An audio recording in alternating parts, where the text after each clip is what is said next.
நமக்கு வேதங்கள் அப்படின்னு சொன்ன உடனே நமக்கு ஞாபகம் வர்றது 4 வேதங்களான ரிக்வேதம், யஜுர்வேதம், சாமவேதம், அதர்வண வேதம். இந்த 4 வேதங்களையும் வகைப்படுத்தி எழுதின வேதவியாசர் தான் நமக்கு முதல் ஞாபகம் வருவார். இந்த 4 வேதங்கள் எதை குறிக்குது? இது எதை சொல்ல வருது? இந்த வேதவியாசர் எதுக்கு இந்த வேதங்களை 4ஆக எழுதினாரு? வேதவியாசர் தான் முதல்ல வேதங்களை எழுதினாரா, இல்லை அவர் எழுதுறதுக்கு முன்னாடியே வேதங்கள்லாம் இருந்துச்சா? இதே வேதங்கள் எழுதின இந்த வியாசர் தான் புராணங்களையும் எழுதினார். வேதங்கள் எழுதிட்டார்ல, அது என்ன சொல்ல வருது? அவர் எதுக்கு அது தொடர்ந்து புராணங்கள் எழுதணும்? இப்போ வேதத்தில் சொல்ல வர கருத்துக்களும் புராணத்தில் சொல்ல வர கருத்துக்களும் வேறையா? என்ன சொல்ல வருது? எதுக்காக வேதங்கள் அவர் எழுதினாரு? எதுக்காக அவர் புராணங்கள் எழுதினாரு அப்படின்னு சொல்லி நமக்கு நிறைய கேள்விகள் வரலாம்.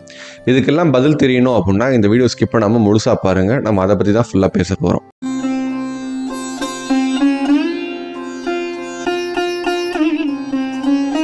முன்னொரு சமயம் பராசர முனிவருக்கும் மச்சகந்தி அப்படிங்கிற ஒரு மீனவ பெண்ணுக்கும் பிறந்தவர் தான் இந்த வியாச முனிவர்.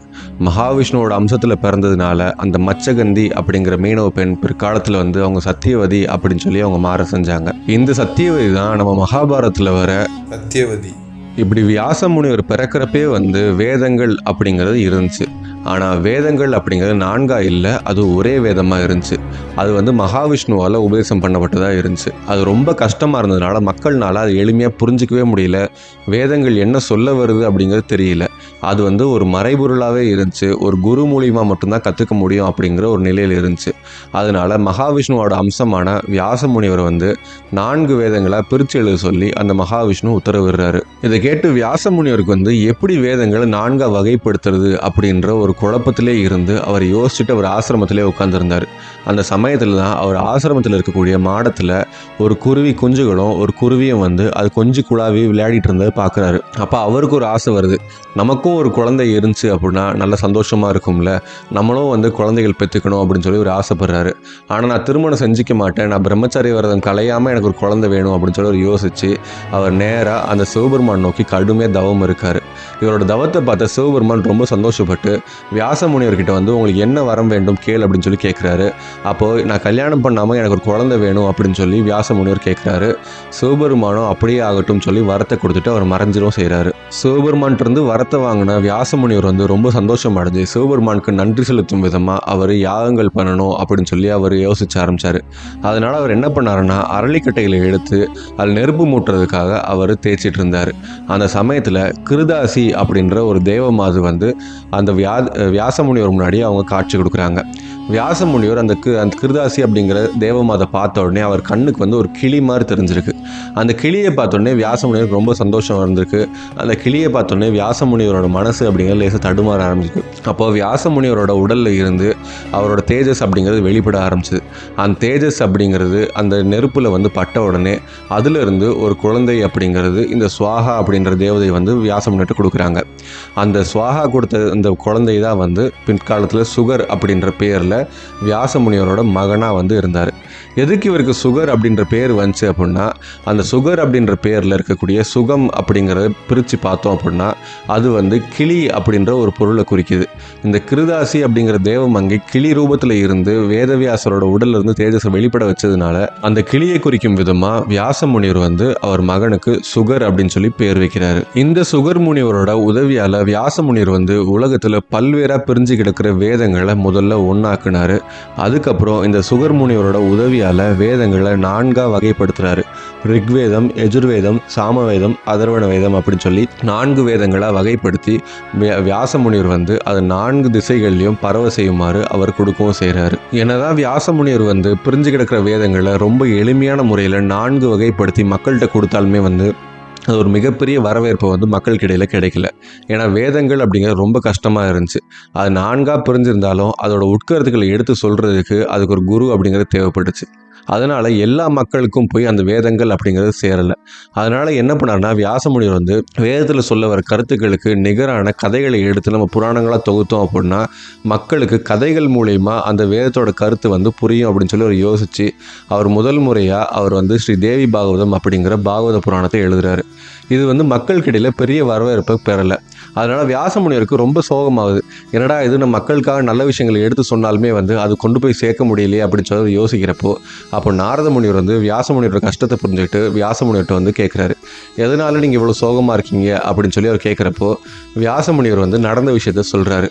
அப்போ நாரத முனிவர் சொல்கிறாரு, நீங்கள் ஆதிபராசக்தியோட சக்திகளை மட்டும் அவங்க லீலைகளை மட்டும் எடுத்து சொன்னீங்க அப்படின்னா மக்கள்கிட்ட போய் சேராது.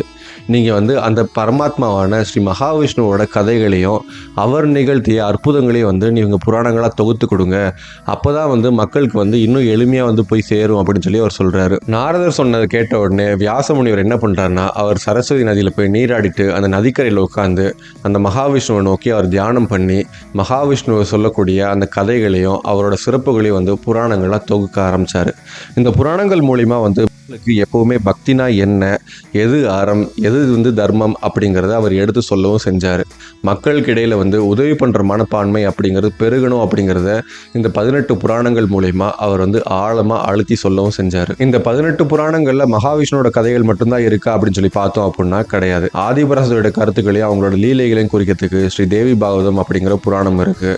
அது சிவபெருமானோட விளையாட்டுகளையும் அவரோட சிறப்புகளையும் சொல்கிறதுக்கு சிவபுராணம், லிங்க புராணம் அப்படிங்கிற புராணங்கள் இருக்குது. அந்த முருகப்பெருமானோட பெருமைகளையும் அவர் நிகழ்த்திய திருவிளையாடல்களையும் காட்டுறதுக்கு கந்த புராணம் அப்படிங்கிற புராணத்தையும் எழுதினார். இந்த 18 புராணங்களுக்கு அப்புறம் வந்து அந்த வியாசமுனிவர் வந்து 18 உப புராணங்களையும் எழுதுறாரு. அதில் வந்து சிறப்பான விஷயங்களையும் கதைகளையும் வந்து அவர் சொல்லவும் செஞ்சார். இப்போது புராணங்கள் வந்து வேதவியாசர் எதுக்கு எழுதினார்? அவர் வேதத்தை எழுதுனதோட இருந்திருக்கலாமே, ஏன் வந்து அவர் புராணங்களை தொகுத்து எழுதணும் அப்படின்னு நமக்கு ஒரு கேள்வி வரலாம். எதனால் வியாசமுனிவர் வந்து வேதங்கள் எழுதினதுக்கப்புறம் அவர் புராணங்கள் எழுதினார்னா, வேதங்களில் சொல்லப்பட கருத்துக்கள் எல்லாமே வந்து ரொம்ப நேரடியாக இருக்கும். அது வந்து ஒரு அதிகாரப்பூர்வமாக ஏவல் செய்கிற விதமாக அதில் வந்து சொல்லியிருக்கும். உதாரணத்துக்கு வந்து நீ உண்மை மட்டும்தான் பேசணும் அப்படிங்கிறது வேதங்கள் சொல்லுது அப்படின்னா, அது ஏவல் செய்கிற விதம், உங்களை அதிகாரம் செய்கிற விதமாக இருக்கும். அந்த விஷயத்தை வந்து மக்களுக்கு எளிமையாக புரியணும் அப்படிங்கிறதுக்காக புராண கதைகளில் வந்து ஹரிச்சந்திரனோட கதையை வந்து பேசியிருப்பார். அதனால் உண்மை மட்டும்தான் எப்படி பேசணும் அப்படிங்கிறது, அந்த உண்மைக்கான சிறப்புகள் என்ன அப்படிங்கிறது மக்களுக்கு எளிமையாக புரியும் விதமாக அந்த கதை இருக்கும். தந்தை சொல்மிக்க மந்திரமில்லை அப்படின்னு சொல்லி வேதங்கள் சொல்லுது அப்படின்னா, அதை விளக்கும் விதமாக அந்த ராமாவதாரத்தில் ராமருக்கும் அவரோட தந்தையான தசரத மன்னனுக்கும் உள்ள அந்த பாசத்தை பற்றியும், அந்த தசரத மன்னனோட கட்டளைக்கு வந்து எந்த ஒரு மறுப்பும் தெரியாமல் அதை அப்படியே ஒரு மந்திர வாக்காக எடுத்துக்கிட்டு அவர் செயல்படுறதை பற்றியும் நமக்கு சொல்கிறப்போ, அந்த தந்தை சொல்மிக்க மந்திரம் இல்லை அப்படிங்கிற ஒரு விஷயத்தை நம்ம எளிமையாக புரிஞ்சிக்கலாம். இப்படி வேதத்தில் சொல்லக்கூடிய ஒவ்வொரு உட்கருத்தையும் வந்து எல்லா மக்களுக்குமே வந்து கொண்டு போய் சேர்க்கணும் விதமாக அதுக்கு நிகரான கருத்துக்கள் கொண்ட கதைகளை வந்து அவர் புராணங்களாக எழுதினார். இந்த புராண கதைகளை படிக்கிறப்போ வேதத்தில் என்ன சொல்ல வருது அப்படிங்கிறத நம்ம புரிஞ்சிக்கலாம். வேதங்கள் எல்லா மக்களுக்காகவும் எழுதப்பட்டது தான். அது புரியாத இருக்கிறதுனால தான் அதை வந்து புரியும் விதமாக இவர் 18 புராணங்களையும் அதை கதைகள் வடிவில் இவர் தொகுத்து எழுதவும் ஆரம்பித்தார். இப்படி உலக மக்கள் நலம் பெறணும் அப்படிங்கிறதுக்காக வியாசமுனிவர் வந்து 4 வேதங்களை பிரித்து எழுதுனது பற்றியும், அந்த வேதங்களோட கருத்துக்கள் மக்களுக்கு எளிமையாக போய் சேரணும் அப்படிங்கிறதுக்காக அவர் புராணங்கள் எழுதுனது பற்றியும் நீங்கள் என்ன நினைக்கிறீங்க அப்படிங்கிறத கமெண்ட்டில் சொல்லுங்கள். இந்த வீடியோ உங்களுக்கு பிடிச்சிருந்துச்சுன்னா ஒரு லைக்கை போடுங்க. இந்த வீடியோ உங்கள் ஃப்ரெண்ட்ஸ் அண்ட் ஃபேமிலிக்கு ஷேர் பண்ணுங்கள். இன்னும் நம்ம இயல் சேனலை சப்ஸ்கிரைப் பண்ணாமல் இந்த வீடியோ பார்த்துட்டிங்கன்னா உடனே போய் சப்ஸ்கிரைப் பண்ணுங்கள். அப்போ தான் நம்ம போடுற புராண கதைகள் எல்லாமே உங்களுக்கு உடனுக்குடன் வந்து சேரும்.